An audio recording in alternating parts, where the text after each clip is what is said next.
This is your daily briefing, and you are most welcome to it. Fabrizio Romano, I think, got the best handle on this particular story late last night. Negotiations between Tottenham and Metz have got to an advanced stage with an official bid going in for the midfielder Pape Sarr. The bid's good, the kid's good, but he's so young and he could yet be still loaned back to the French side. I would urge you not to get too emotionally invested in this. He is very unlikely to be starting for Tottenham anytime soon. On a slightly more direct note, a more immediate note, we've got Nuno Espirito Santo talking about Tanguy Ndombele, and I like this. This is straightforward, this is to the point, and this is transparent. My job here is not to convince players to play for Tottenham Hotspur, it is to prepare players for Tottenham Hotspur. Tanguy is with us, he works, but we have to speak honestly, and to get the best out of Tanguy has to come from himself. It has to come from himself. I've got two words for you on this: due and diligence. All you ever needed to know about this player was available in the public domain before we bought him. Perhaps Steve Hitchin could get some tips from Danny Rose on using a Google search field. Coaches from two of the guy's previous clubs have come out and said publicly that there were issues with Tanguy in terms of keeping him motivated. We currently have the guy on £200,000 a week at Spurs, and he doesn't appear to be motivated.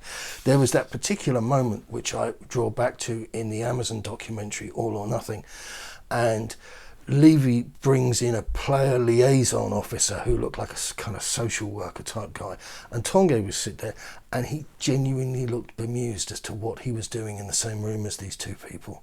There's something not working there, and we can keep on coming out with this business of, oh, there's a great player in there. I'm sure there is, I'm convinced there is, I've seen glimpses of it, but until that guy gets his act together, we're in a world of pain. £200,000 a week, current record signing, and can't get a tune out of him.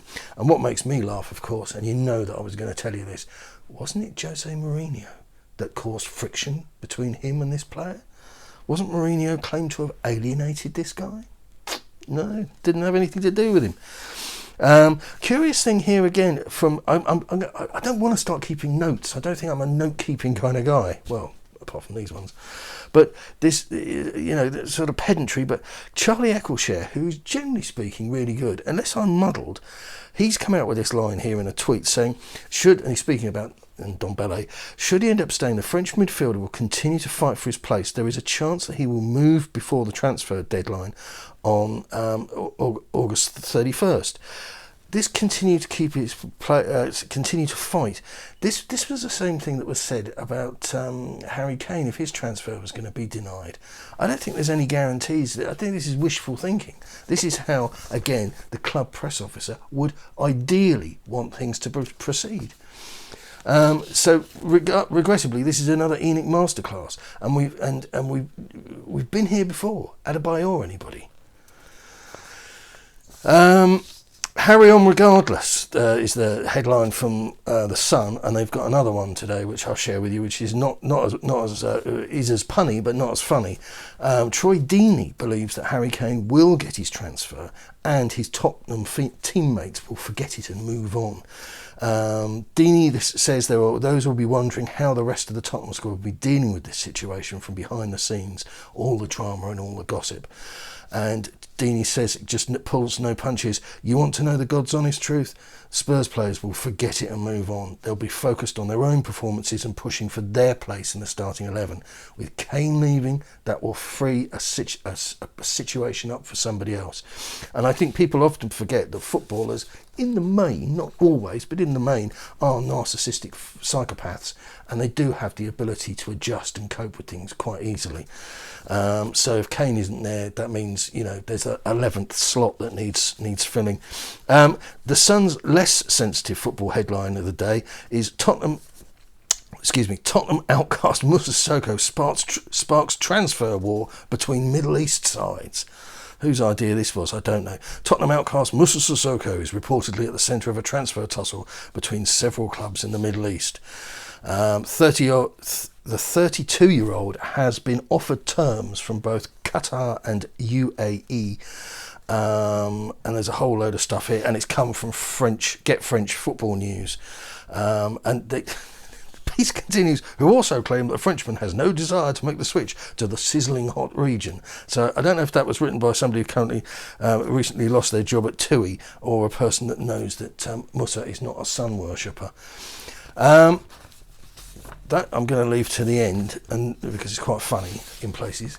Darren Anderton has come out with some interesting quotes here, and I don't think we'll see Darren Anderton involved in any legend activities at the club anytime soon. He says, I wouldn't be surprised if Levy is feeding lines out to the press in relation to Harry Kane. He said, I don't know for sure, but it wouldn't surprise me if Daniel Levy is just being a bit clever and leaking things here and there to the press about Harry Kane. His holiday, not turning up to training, because he says Harry's a good egg. He really is a good guy. If he moves to City, he'll be able to deal with whatever reaction he gets, because he wants the Spurs fans to love him, because he loves them. He appreciates they've been so good for him up until now. If Daniel is leaking this information to make Harry look bad, because fans are reacting, once the information about holidays and training and refusing to travel is out there for the public, it's hard for people to forget about it. And this is what I've said to you repeatedly. A lot of this information in the press, and bear in mind that it was the Evening Standard that came out with the business that he was going to be fined. That's pretty heavy talk about, so-called talismanic character. And I think this is the club putting pressure on Kane and reminding him who his employers are, which I have to tell you is a very Daniel Levy kind of thing. Anderton, again, he does make an interesting comment here, and he said if he was part of Tottenham's recruitment team, he'd be looking at Connor Cody and Raul Jimenez all day long, says the former Spurs man. Not at least because of the connection with Nuno, but he says that these players are standout players and would definitely do a job for Spurs. Anderson says Cody has proven himself to be a top centre-back who loves to defend, and there aren't many of those around these days. They all think they're Franz Beckenbauer, and they all want to ping the ball 60 yards rather than just defending. He continues, I'm a little worried about the partnership of Eric Dyer and Davinson Sanchez, aren't we all, dear? Don't get me wrong, they're very good players, but Connor Cody is different class. I think he makes a great point there, and what is actually going on with our scouting? We keep on looking at children, and I'll say it again, kids that can't go into a supermarket and buy a 4-pack of beer or 20 cigarettes. We're looking at children, and we've got fix it today problems in front of us. I'll leave you with this fun fact, which is actually a couple of days old, but it's still worth sharing with you. Tottenham's squad is worth 633 million, according to Transfermarkt, on data current evaluations. In comparison, our friends from the Europa Conference League, Pacos de Ferreira, are valued at 19.8 million. And to put that into context for you, that's the same value as Tottenham Hotspur defender Eric Dyer. So there's an amazing idea. We'll offer them a swap deal, and we'll throw in some Skywalk tickets and a day at an axe throwing centre with Donna Marie Cullen. That is your lot, folks. I'm hopeful that, we're getting towards the business end of the window. Other people are starting to spend a few quid, and I guess the doomsday scenario for us and for the club would be that Kane is sold at the last minute and we don't have enough time to spend the money. I could see that being a scenario. I sincerely wish it doesn't happen, but I think we all know at this stage that this particular regime prefer capital assets to actual footballers. Good luck. Keep it on them.